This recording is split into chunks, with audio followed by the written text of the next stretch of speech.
They fought on distant shores with weapons of math, logic, and sheer willpower.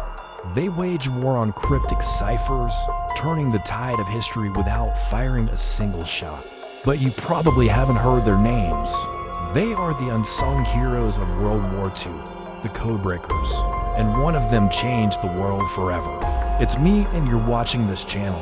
Join me today as we turn back the clock and reveal how Alan Turing and his army of Codebreakers helped win a world war and spark the digital revolution.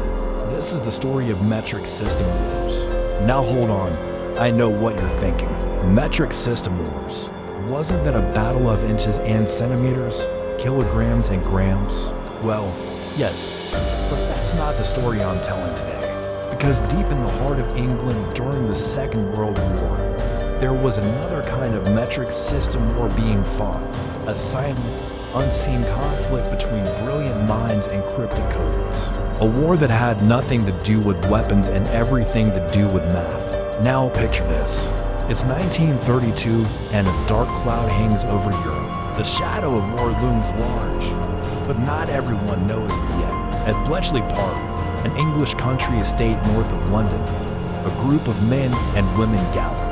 They are Britain's best and brightest, brought together by one man, enigmatic Alan Turing. Their mission, break Germany's most advanced encryption technology. But why did they need to do this? Well, let's rewind a bit. Imagine a world without passwords or online security. It seems almost unthinkable now, right? But back then, communication was king.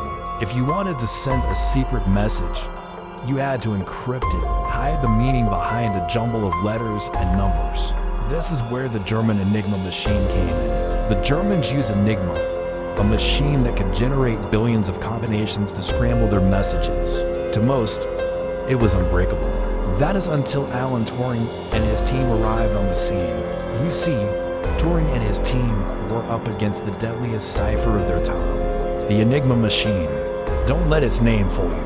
This machine wasn't some magical box filled with fairy dust. It was a mechanical marvel.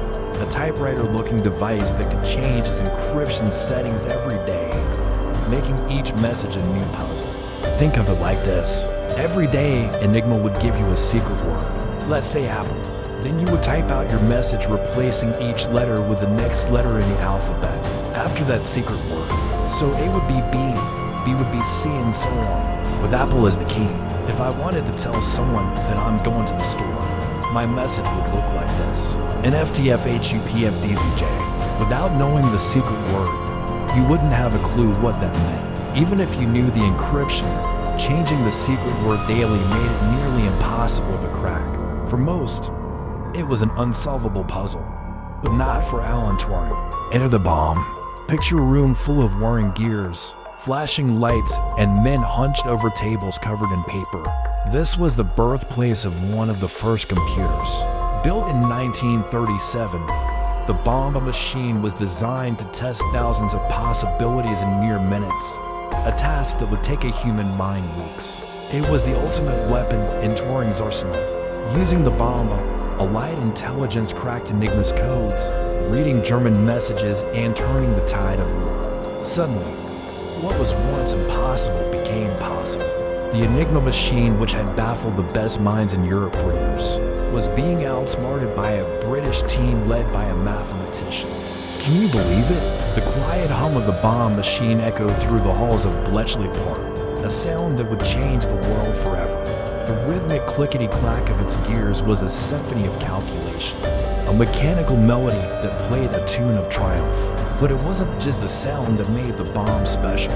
It was what that sound represented. With every whirring gear and flashing light, the Enigma code was unraveled, revealing secrets that could save countless lives.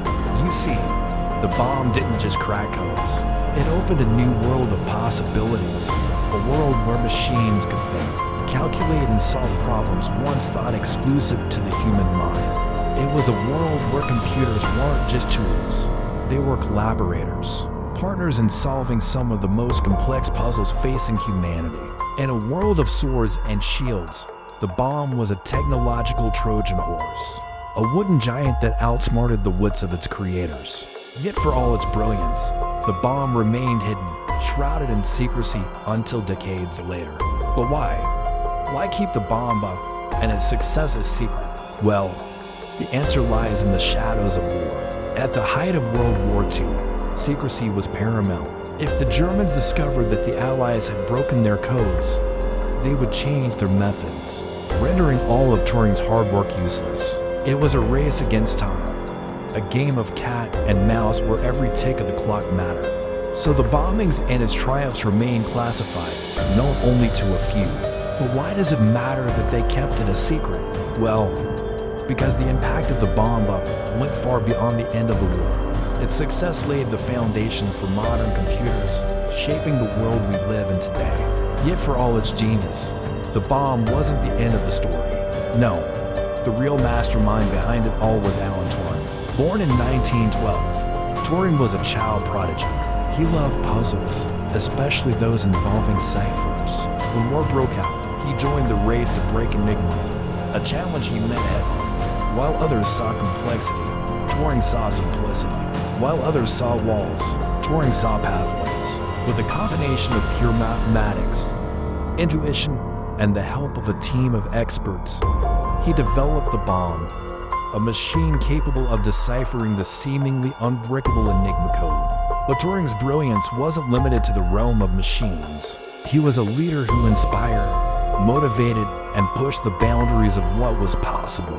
He assembled a team of brilliant minds at Bletchley Park, a diverse group of men and women who came from different backgrounds but shared one common goal, a desire to make the impossible possible. Together, they worked tirelessly, their fingers flying across keyboards, their minds racing to keep pace with the ticking clock.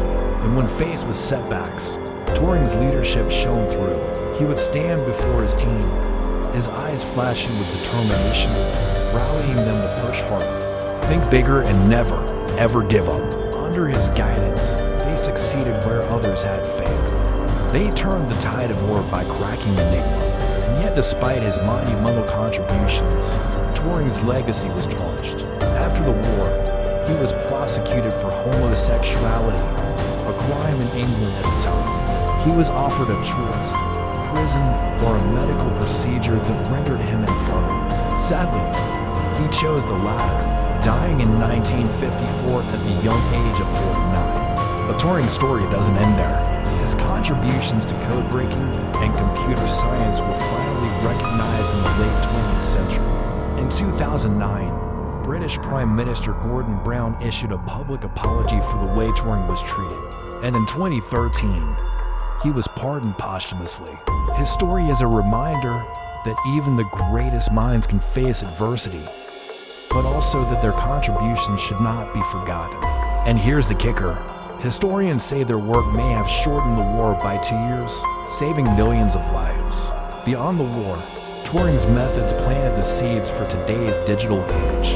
Can you imagine a world without computers or the internet? Without Turing, that might have been our reality. So let us raise a glass to the unsung heroes of World War II, the code breakers of Bletchley Park, whose quiet victory changed the world forever.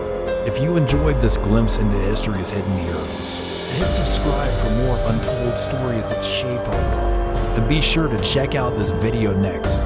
Until then, keep thinking outside the box, and who knows, you might just change the world too.